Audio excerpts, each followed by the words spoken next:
Kevin, what your thoughts are on Proposition 19?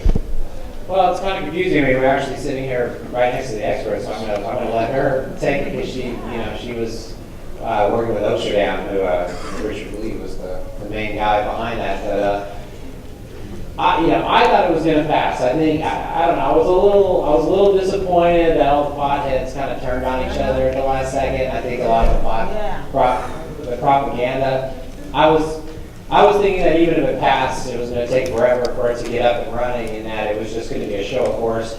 But I think in the vacuum of this, I think it's really opened up so many doors, and that between now and 2012, they can get rewritten, they can address a lot of the issues, a lot of the problems that were freaking everybody out, and I think 2012 will be for sure. I think we should let Oster down. Okay. Would you explain for us what some of those problems were? I didn't quite understand what the recent fighting was about. So, with the midterm election, it's generally a conservative voter base that comes out for midterm elections, and so there were some compromises that were put into the bill. And you don't get to compromise, like if you were to submit a bill into the state legislature, you're going to be compromising on that bill throughout, whereas with a voter initiative, you're kind of setting your bets before it gets to the ballot, right? And so there's no compromising after. So the provisions to increase the penalties for providing to minors was something that was contentious. It brought in a law that paralleled alcohol, where if someone who's 21 provides alcohol to someone who's 20, that's a crime. So they paralleled that law for marijuana, and that was also something that created contention.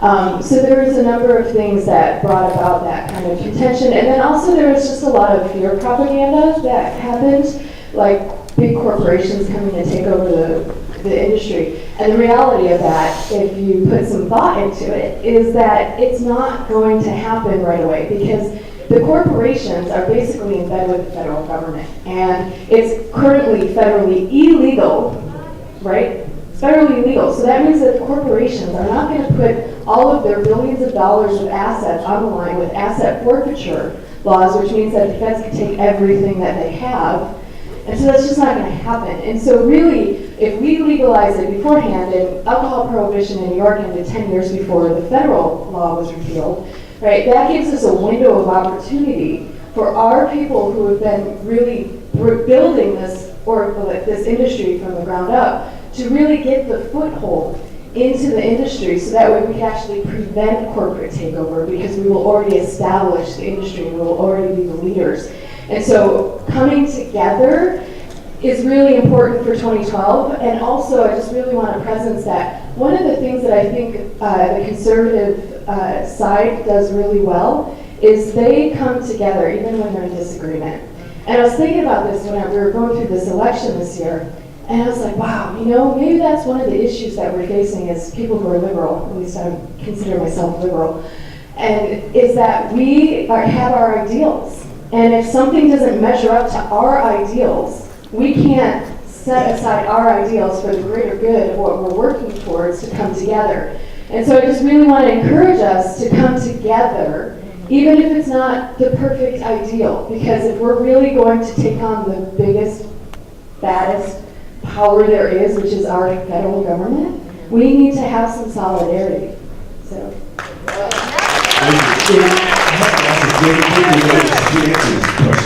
How did the proposition do in Humboldt? It failed in Humboldt, but Humboldt is also a very small portion of the vote.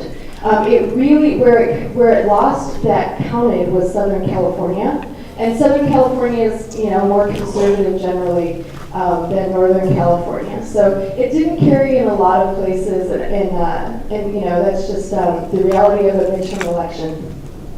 We can get Brett to weigh in on the grower spheres behind if it was to pass. Well, first of all, I think that even though it failed, I think it was a victory. The reason I say it was a victory, that's 45% of you, the people out here in the audience and our state, voted for it. So if we look at it from that standpoint, I don't think it failed at all. We're very close to getting it legal. But as far as the grower aspect, I'd like to talk about that.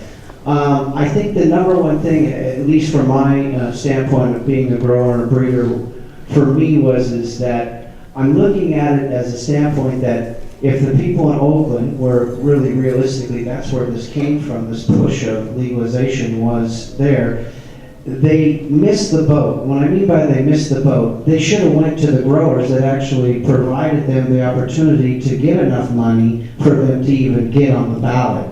So really what should have started was right where our country started, and that was farming. If you look at what our country's founded on, it was founded on farming. We wouldn't be here if we didn't know how to farm. So really realistically for me as a farmer would have just said, hey, you guys are out here, you've been growing marijuana, let's say in the Emerald Triangle, for over 40 years. It was really important that you would have went to them and said, you guys are out here, you're not paying taxes, you're not being part of society, while everyone else is having legitimate jobs and working and paying taxes. So why not go to them, the people that really were supplying the majority of marijuana that our state has, go to them and say, hey, listen, I can offer you an opportunity to pay taxes, to be part of society, to actually not be the underground black sheep, if you will, selling it on the black market and being part of a community, because that's where I think we lost the whole community. That was the community that we lost. We lost the core people that were actually providing the medicine. So that's where, as a grower, Huffington Post, called me up after it failed, and they were like, well, I guess you're happy. Well, no, I'm not happy because I think that medicine should be provided to everyone, and I think it should be affordable and legal, but there's ways about doing that, and I think if you're trying to get it across the board, you have to put all the pieces together. You can't just have one group that would control the whole part. And the people in Oakland, although, I love it, and I'm there, and I bought 2 buildings. I'm ready to go. So the reality of it is I think big business is wonderful. I think corporations are wonderful. I think the availability of our country to allow us to even do this is remarkable. But I think we have to work together and realize that this was for medical patients, and we have kind of lost sight of that, and it's all about the money, but really it's about the quality of life and your health. And really, if we stop and we think about that, it's not about getting high. And that's what I think everyone here tonight, and maybe when you leave, is that the possibility that this could be a cure-all for everything we have is so important beyond getting high.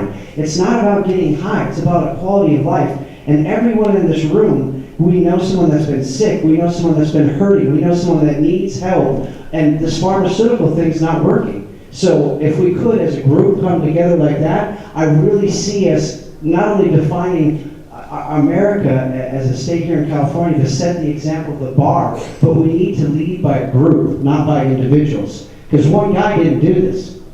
Our whole country, our whole state did this. So it's a matter of coming together with a coalition, and I know for a fact that there are groups right now working and already gearing up for 2012. So, people go out, participate and understand it's not about getting high. Really work together, come together, and I really appreciate that you said that we really need to, as a group, get together because we fought so much against this as far as a group of people that we look like the bad people while the right side that didn't want this to pass won. They won, and we look like a bunch of, angry potheads. And the reality of it is we're not angry, we're educated, and we're getting smarter. And really, medically, we're on a breakthrough, you guys. In the next 2 or 3 years, it's going to be amazing. Alzheimer's, cancers, and all these type of ailments are going to be able to be cured and prevented. That's the big thing. So as a grower, that's how I feel, But I really believe, I don't think we lost. I think we learned. And if we take it like that, we can really move forward. So, thank you.